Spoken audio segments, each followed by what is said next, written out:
Hey guys, how's it going and welcome to another YouTube video. So this was actually requested to me on Instagram. Someone asked, can you please make a video sharing some of the mistakes that you've made throughout your journey and how to correct them and just basically things to avoid if you're just getting started lifting weights or if you're still a beginner in the gym. So first, I would say the biggest mistake I made when I started out was I was not eating enough. Like my training was pretty good, but I just wasn't eating enough calories because I was still in that disordered eating mindset. I was still trying to recover from my eating disorder. So when you don't eat enough, it's going to be very difficult to apply progressive overload, and here's why. So when you don't give yourself enough energy in the form of calories, it just becomes that much more difficult to push yourself in the gym. And if you're not able to progress in the gym, if you're not able to lift heavier over time or do more reps over time or just get stronger over time in general, your muscles aren't going to grow. And when you don't eat enough, you're probably not getting enough protein either, and protein is essential for building muscle. So if you're not getting enough protein, you're not going to build muscle. Now, can you build muscle in a deficit? Of course you can, but the mistake that I made was that my deficit was way too big. So if you're trying to lose fat and gain muscle at the same time, that's totally possible. Just make sure that your deficit isn't too extreme or too big, and you can also eat at maintenance or in a slight surplus if you're not trying to lose body fat at the same time. So I recommend tracking your calories to make sure you're getting enough. And yes, that's definitely a mistake I made, was just not eating enough.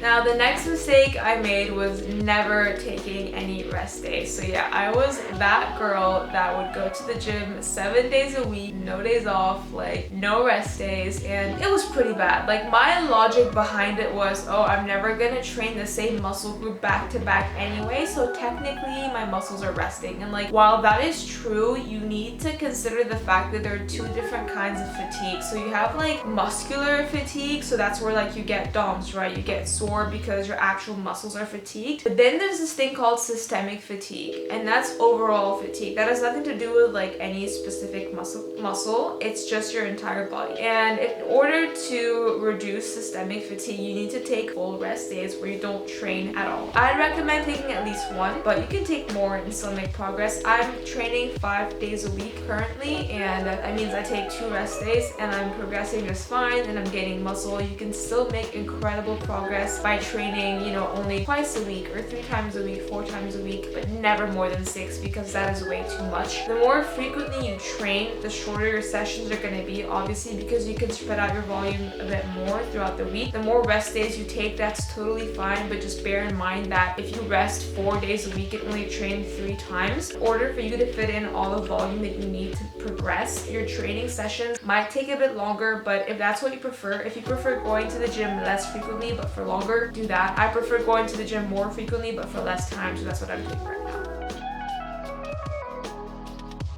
The third mistake that I made when I had just started lifting weights was I was doing way too much cardio. I was a cardio bunny. Before I even started lifting weights, when I was just working out to be fit and healthy and be skinny or whatever, I was doing a lot of HIIT workouts or HIIT style workouts in my room, or circuit training, things like that. And I thought that I was weight training because I was using weights, but not in the right way, because you can use weights for cardio. If your dumbbells are really light and you're just doing dumbbell snatches, or you're doing high reps of lunges, or even if the reps aren't that high but you're just doing exercise after exercise back to back without any rest, you're not really taking any sets to failure. So you're more training for endurance, for overall cardiovascular fitness, which is fine, but just understand that that's probably not going to get you the results that you want, because with these workouts there's no proper way to apply progressive overload anyway, and the correct stimulus to provide to your muscles is by taking your sets to failure in the, I'd say 8 to 20 rep range is a good ballpark. It's not super specific, but that's just what I would go for. So if you're currently,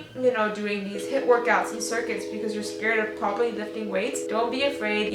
Drop the cardio, because all this cardio is probably making your calorie deficit way too big and you're not able to gain muscle anyway. So I would definitely cut down on the cardio and start properly lifting weights and following a program. If you're doing a lot of steady state cardio, like running, and then you enjoy it, that's totally fine. But then again, make sure that if you're not seeing progress, it could be due to the fact that you're doing way too much cardio. So in order to mitigate that, you can either reduce the amount of cardio you're doing or eat more calories. It is totally up to you. But yeah, here the point is, don't be a cardio bunny. If you want to, get nice shape, nice glutes, nice upper body, just lift heavy weights in the hypertrophy rep range. I have an entire video on how to start lifting weights as well in my Getting Started series, so go check that out for more details.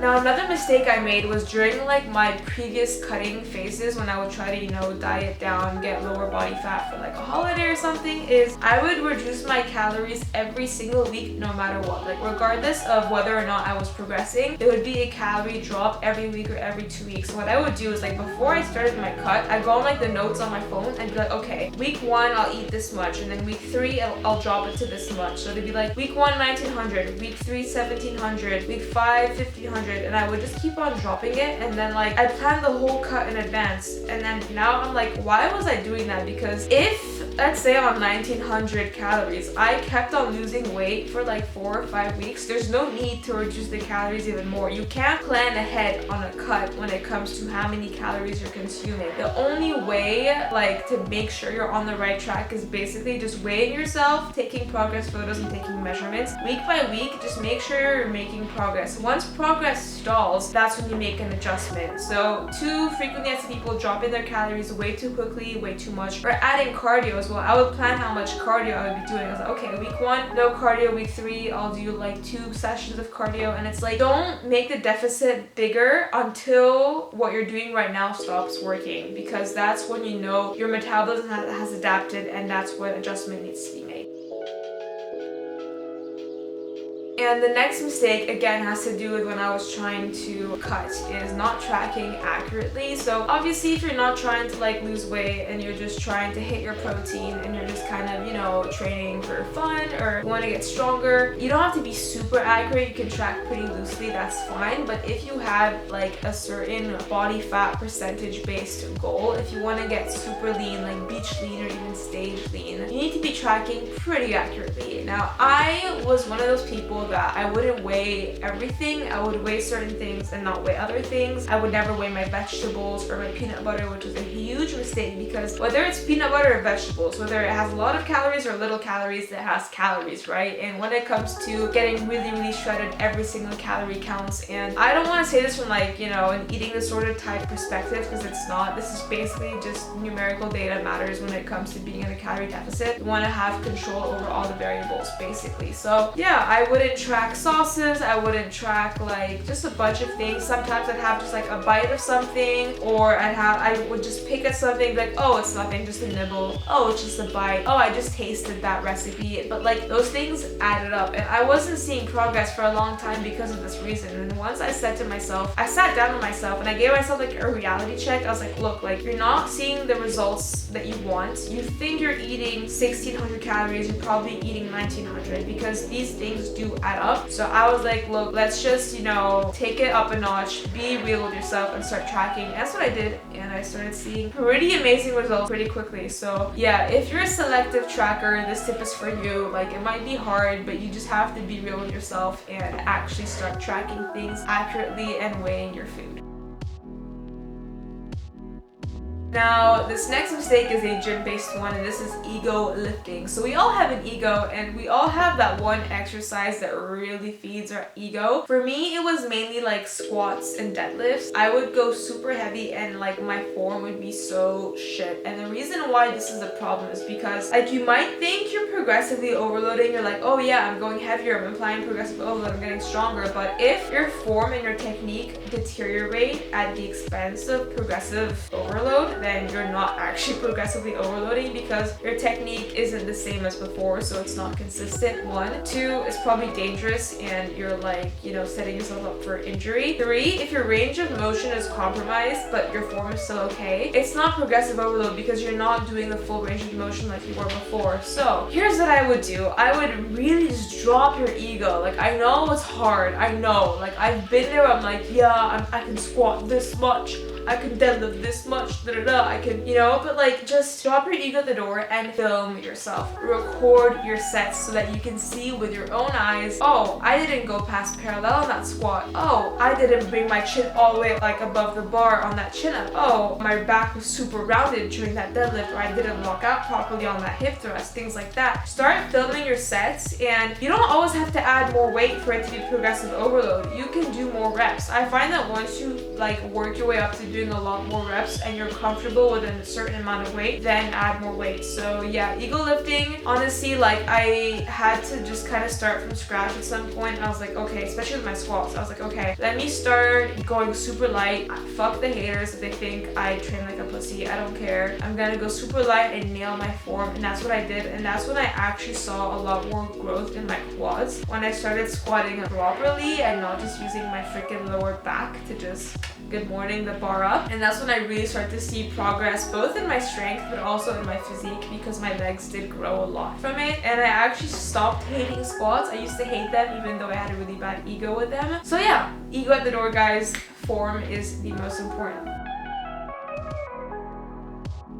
Next mistake I made is neglecting certain body parts. Now we all have that one body part we don't like training, right? I don't really like training back. I don't neglect it though, but for me the main body parts I neglected were my rear delts and my calves. My calves I still neglect to this day just because I don't care about them enough to train them, but also when it comes to calves, like they're not impacting my posture if I don't train. Rear delts, when you don't train them, it shows a lot in your physique, and also it's just not great for your posture because your shoulders are like really rounded forward. Everyone has overdeveloped front delts and everyone does neglect the rear delts. So when I realized this, because I was looking at myself in the mirror from the side and I was like, wow, like the back of my shoulder is just ridiculously flat and it just doesn't look good. And I was like, okay, let's do rear delts 2 times a week. So right now, no exception, 3 times a week I do my rear delts. It's in my program, and to make it fun, I try to use different techniques for each time I train them. So on the first day I train my rear delts, I just do straight sets. The second day I do drop sets, and then the third day I do single arm and time runner tension. So just find ways to incorporate the body parts that you neglect. Like most guys tend to neglect legs, and like I get it, it's not fun training legs sometimes, it's hard, but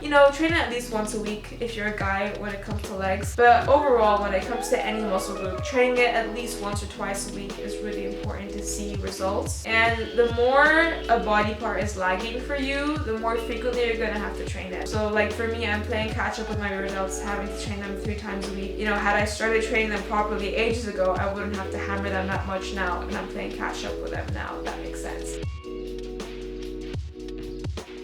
Alright, next mistake is dirty bulking. Now, if you don't mind putting on body fat, cool. Dirty bulk, have fun, eat all the donuts, awesome. Here's the thing, there is no correlation between a bigger surplus and more muscle gain. However, there is a direct correlation between a bigger surplus and more fat gain. It's true that being in a surplus makes muscle gain slightly more optimal than being in a deficit, but being in a deficit, you still can gain muscle, or even eating at maintenance, for example. But there's nothing wrong with being in a slight surplus, right? But the thing is, a lot of people take it way too far because they're like, oh, like, you gotta eat big to get big, bro, or like, I need all this food. It's like kind of like a placebo, like, oh my god, so much food so I can train hard. Like, you can train hard without that much food. Like, I'm on prep, I'm 4 weeks out, and I'm still hitting PRs in the gym. Alright, so if you're like wondering, oh, why am I gaining all this body fat? It's because your surplus is way too big. Like, honestly, there's no correlation between eating more calories and gaining more muscle at all. So I would still recommend tracking in the off season. You don't have to be as meticulous and as strict as,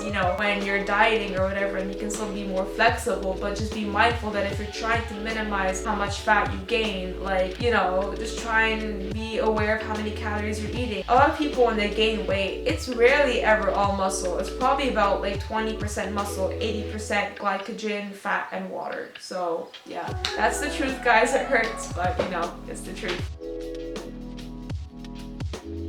Now the next mistake is pretty stupid. I think we've all kind of been there because again, it's an ego thing, is training with injuries. I have had a really shit left knee ever since I was 7 years old, and I dislocated it when I did gymnastics. I quit gymnastics very early on, by the way. And yeah, I basically had like a really bad left kneecap that's not very stable, so it can dislocate whenever it wants, which is awesome. I try and be careful. There's nothing I can do about it. It's just the way that my bone is formed. It's not very stable. Anyways, so whenever my knee kind of dislocates, what happens is like it swells up like a watermelon, and because there's so much swelling in my knee joint, I can't bend my leg and I have no flexibility in that joint, and I can't really train quads. I could train glutes, but I can't really train quads. And I remember like, and even sometimes without any dislocation, it can flare up and just swell up, and I should not be doing anything on my knee when it swells up. I remember this was like a year and a half ago. I was like, fuck it, I'm gonna train. Like my knee doesn't hurt, it's just swollen, it's fine. And I tried doing front squats, and like the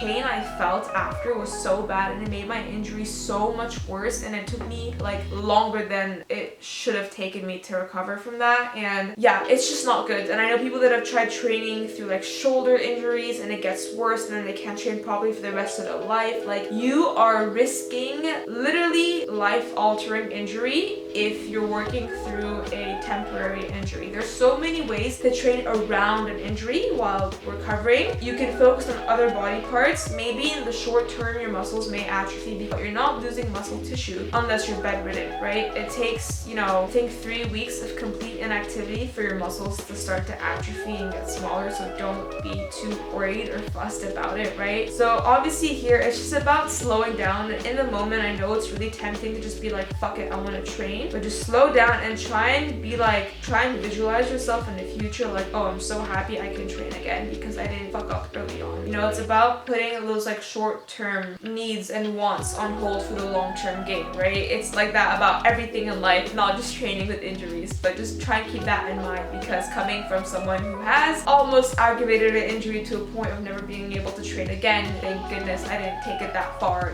It's not good and it's really scary.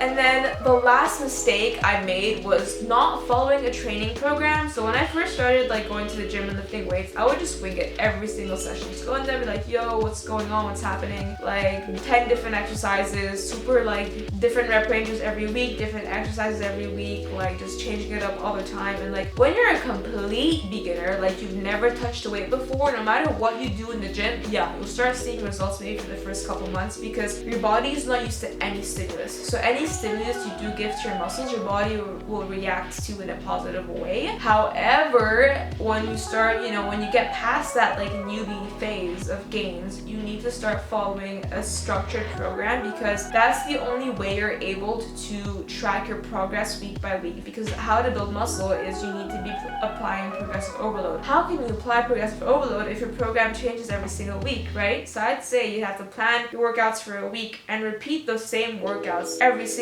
week for, I'd say, a 6 to 8 week block. That would be like a training block, typically between 4 and 8 weeks, let's say, because it does depend. And throughout those weeks, just try and progressive overload all your exercises. So either adding more weights or more reps or better technique, things like that. And that's when you're going to see consistent progress. And then obviously, like, it's hard to know how to program certain things when you're a beginner, so I'd recommend getting a coach as well. Like, obviously with a coach, what you get is just, there's no guesswork. You're not going into the gym like, what do I do? Or like, I don't know what exercises or what machines to use, or like how I can target a specific muscle. But it also gives you accountability because you need to check in with your coach all the time, right? So that's what I do with my coach. Once a week, I send him an update and a check-in. And I do actually offer online coaching as well myself with full training plans. I do demo videos as well, nutrition plans, weekly check-ins, things like that. So if that's something you're interested in, just shoot me a DM on my Instagram at AyoLifts. But yeah, definitely once you have like structure to your routine and you actually have a plan when you go into the gym, the results are definitely guaranteed. So yeah, those are all the mistakes that I made throughout my lifting journey. I hope this helps some of you that are maybe starting out right now and you want to avoid some mistakes that way you can get results a bit quicker. I wish I had watched videos like these when I first started. It would have helped me a lot. But yeah, thank you guys so much for watching. Let me know what videos you'd like to see next on my channel. And until next time, guys, bye!